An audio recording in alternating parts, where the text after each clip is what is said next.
यानी सट्टाबाजी तक हम लोग देख चुके थे। सट्टाबाजी क्या है, जहाँ पे कंपनियों का शेयर खरीद करके उसमें पैसा लगाया जाता है और देखा जाता है कि जब बिजनेस बढ़े तो फिर हम उसमें से पैसा निकाल ले, अन्यथा कभी कोई सट्टेबाजी में नुकसान भी लोगों को होता है। कृषि क्षेत्र में भी अति उत्पादन की समस्या बनी, यानी उद्योग धंधा पर तो असर पड़ा ही, साथ में कृषि क्षेत्र पर भी इसका असर पड़ा और इसको खरीदने वाले बहुत कम लोग थे और कृषि उत्पादन भी लगातार गिरने लगा, किसानों की आय घटने लगी और उत्पादन को बढ़ावा नहीं मिलने के कारण क्या होने लगा, जो निर्मित माल थी वो बर्बाद होने लगी, निर्मित वस्तुएं बर्बाद होने लगी। इस स्थिति का आकलन करते हुए आधुनिक अर्थशास्त्री काडालिफ ने अपनी पुस्तक द कॉमर्स ऑफ नेशन लिखा और उसमें विश्व के विभिन्न भागों में कृषि उत्पादन एवं खाद्यान्न के मूल्य विकृति को 29 से 32 तक, यानी 1929 से 1932 तक के आर्थिक संकट के प्रमुख कारणों के बारे में बताया है। 1920 के कह रहा है कि दशक के मध्य में बहुत सारे ने अमेरिका से कर्ज लिया था, यानी बहुत सारे देश क्या हो रहे थे, अमेरिका से कर्ज ले लिए थे और इस युद्ध में तबाह हो चुके थे, अर्थव्यवस्था को नए सिरे से शुरू करने का प्रयास कर रहे थे।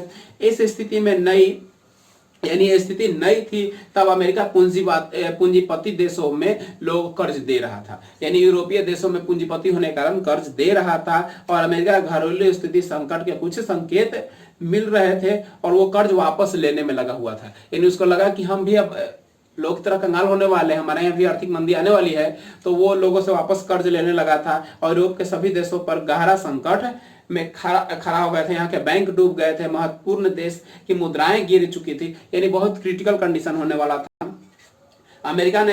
अमेरिका के संकट के लक्षण प्रकट हो रहे थे, यानी अमेरिका में भी संकट के लक्षण प्रकट हो रहे थे। सकारात्मक उपाय करने के लिए प्रारंभ हो रहा था, आयातिक वस्तुओं पर 2 गुना शुल्क बढ़ाने लगा था, साथ ही आयात द्वारा निर्मित वस्तुएं को धीरे धीरे देशों में प्रकट होने वाले सभी राज्यों, मतलब जो संकट हो रहे थे वहां पर क्या कर रहा था, अपना विस्तार कर रहा था और जिनको कर्ज दे दिया था उनसे वापस वसूल भी रहा था। आर्थिक मंदी में अमेरिका के बाजार को शुरू हुआ सट्टेबाजी की प्रवृत्ति निर्णायक रहा और प्रथम विश्व युद्ध के पश्चात अमेरिका में आर्थिक समृद्धि काफी वृद्धि रही और इसने वहां के पूंजीपति अपनी पूंजी को सट्टे में लगाने के लिए क्या हो गए, आकर्षित हो गए। आरंभ में काफी लाभ हुआ लेकिन अंत में फिर क्या होगा, वही जुआ वाला लत लग जाएगा, तो फिर तो घाटा में जाना ही है। वही हुआ। अब कह रहा है आर्थिक मंदी का प्रभाव क्या रहा, प्रभाव के बारे में हम लोग चर्चा कर लेते हैं। तो कह रहा है इस मंदी का बहुत बुरा प्रभाव असर अमेरिका को भी झेलना पड़ा। मंदी के कारण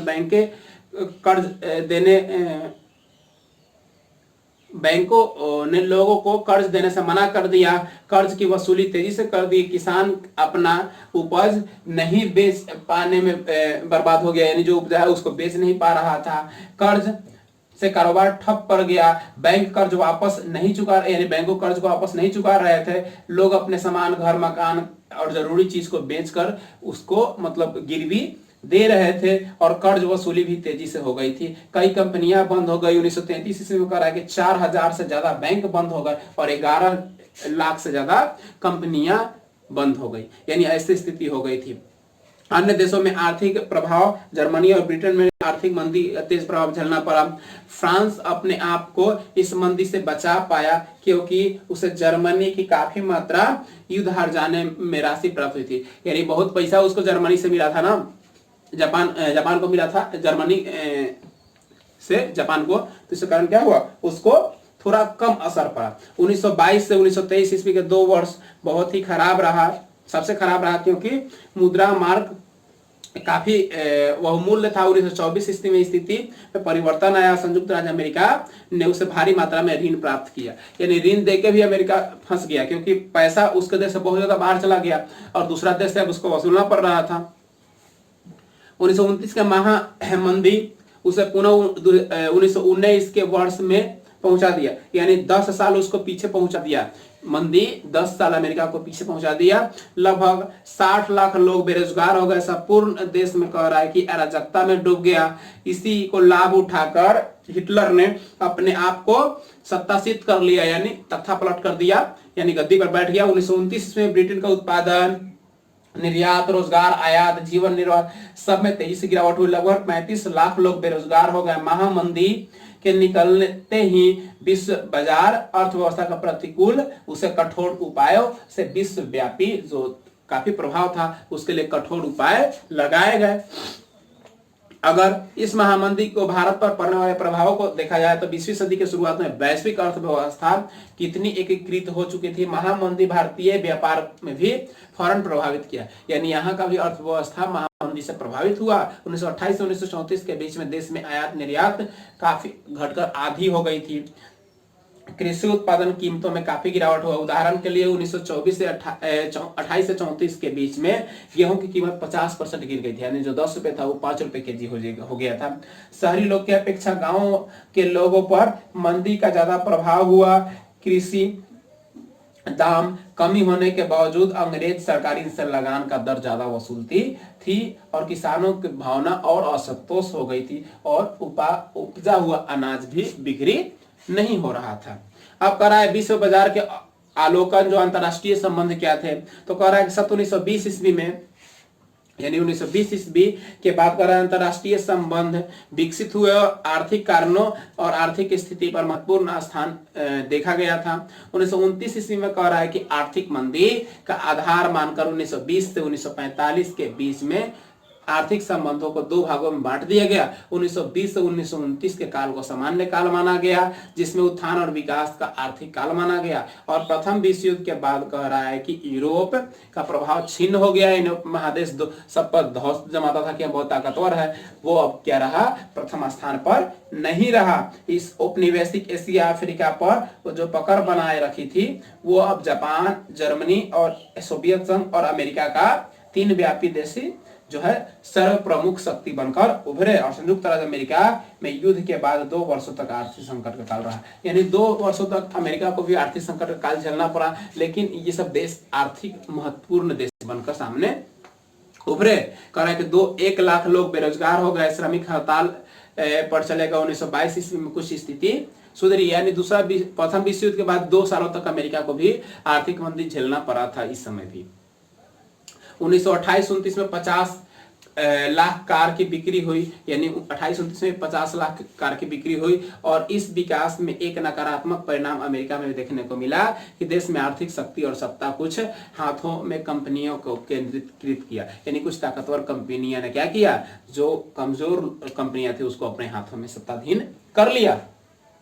कह रहा है कि सोवियत रूस, यानी रूस और जापान 2 देश 1920 से 29 के बीच में आर्थिक क्षेत्र में काफी प्रगति की है और रूस अपनी नई आर्थिक व्यवस्था से विश्व स्तरीय प्रचारित और प्रसारित करने की कोशिश करने लगा और साम्राज्यवादी महत्वाकांक्षाओं का आक्रमण करके इसका शिकार चीन भी हो गया। और इस काल में भारत एवं अन्य औपनिवेशिक देश में राष्ट्रीय चेतना की जागृति हुई और इसमें अमेरिका द्वारा एक नई पद्धति चलाई गई थी जिसको न्यू डील कहा गया था।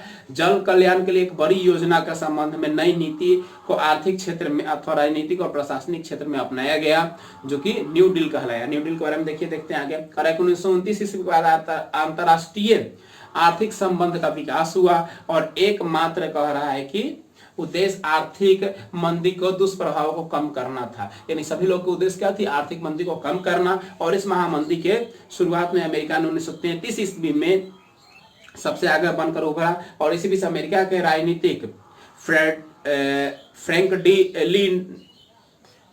फ्रैंकलिन डी रूजवेल्ट का उदय हुआ। फ्रैंकलिन डी रूजवेल्ट वहां के राष्ट्रपति थे। 1932 ईस्वी में नई व्यवस्था यानी न्यू डील नाम की एक नवीन आर्थिक पद्धति की नीति का लागू किया, जो जन कल्याण एक व्यापक योजना का शुरुआत किया। इसका मुख्य उद्देश्य कृषि और उद्योग का संतुलन बनाए रखना था, साथ ही समाज कल्याण और स्वाधीनता को सुरक्षित रखना था। जन कल्याण के तहत रेल मार्ग, सड़क, पुल एवं स्थानीय विकास के लिए लोगों को ऋण दिया जाता था, जो कि फ्रैंकलिन डी रूजवेल्ट के द्वारा ये योजना लागू की गई थी। लोगों को रोजगार, औद्योगिकरण के व्यापार के क्षेत्र में विकास करने के लिए मजदूरी में वृद्धि, काम के घंटे जितना घंटा काम कीजिएगा उसके पैसा, इन सारी चीजों पर ध्यान दिए। उधर यूरोपीय देशों में इस मंदी से निकलने के लिए भी जो प्रयास किया उसके अंतर्गत सभी सरकार को कड़ा मुद्रा नियंत्रण स्थापित करना पड़ा, जिसमें कह रहा है कि बुल्गारिया, हंगरी, रोमानिया, चेकोस्लोवाकिया, फिर सर्बिया आदि देशों में कह रहा है कि 1932 ईस्वी में ओटावा समझौता के तहत निर्यात को संतुलित करने के लिए समझौता किया गया। ओटावा समझौता 1932 ईस्वी में किया गया। नॉर्वे, स्विट्जरलैंड, ये सभी देश इसके प्रतिबंधित क्षेत्र में थे। 1932 में कह रहा है कि लोजान सम्मेलन हुआ जो कि जर्मनी की क्षतिपूर्ति की राशि को कम करने के लिए किया गया। ये जो जर्मनी जो जापान के द्वारा क्षति जो हुआ था उसको कम करने के लिए उसको कहा गया। इसमें फ्रांस के विदेश मंत्री ब्रिया ने पहली बार यूरोप में आर्थिक संघ बनाने का सुझाव दिया जो कि सफल नहीं हुआ। 1933 ईस्वी में लंदन में सम्मेलन आयोजित किया गया जिसमें 67 देश शामिल लिए और इस सम्मेलन में मुद्रा में सुधार लाने के लिए अंतर्राष्ट्रीय व्यापार के तहत नीति बनाने का प्रस्ताव रखा गया। यानी मुद्रा को सुधार लाने के लिए, मुद्रा की वैल्यू को बढ़ाने के लिए एक समीक्षा की गई और उसको प्रस्तावित करने का प्रस्ताव रखा गया। आर्थिक मंदी में कह रहा है कि आलोक ने यानी आर्थिक मंदी की स्थिति ने कह रहा है कि यूरोप के राजनीतिक स्थिति को दो खंडों में बांट दिया। एक में कह रहा है कि रूस ने साम्यवादी आर्थिक और राजनीतिक व्यवस्था को आकर्षक जो विश्व में अपने आप को आगे बढ़ाना चाहता था और मंदी को प्रभाव को बिल्कुल लेकिन उस पर नहीं पड़ा था। और दूसरा कह रहा है कि दूसरे में इटली और जर्मनी ने अधीन कालवादी शासन प्रणाली का उत्कर्षण किया जो कि विश्व के देशों में आर्थिक मंदी से निपटने के लिए कदम को उभारने के लिए राजनीतिक प्रवृत्तियों को देखा। और इटली और जर्मनी ने लोकतंत्र की विफलता और तानाशाही का तंत्र से उदय यूरोप के विभिन्न देशों को जैसे स्पेन, ऑस्ट्रिया, जापान इत्यादि देशों में आर्थिक मंदी को समाप्त करने का प्रयास किया। इसमें कुछ खास नहीं है। हम लोग देखते हैं 1950 के दशक में परिवर्तन।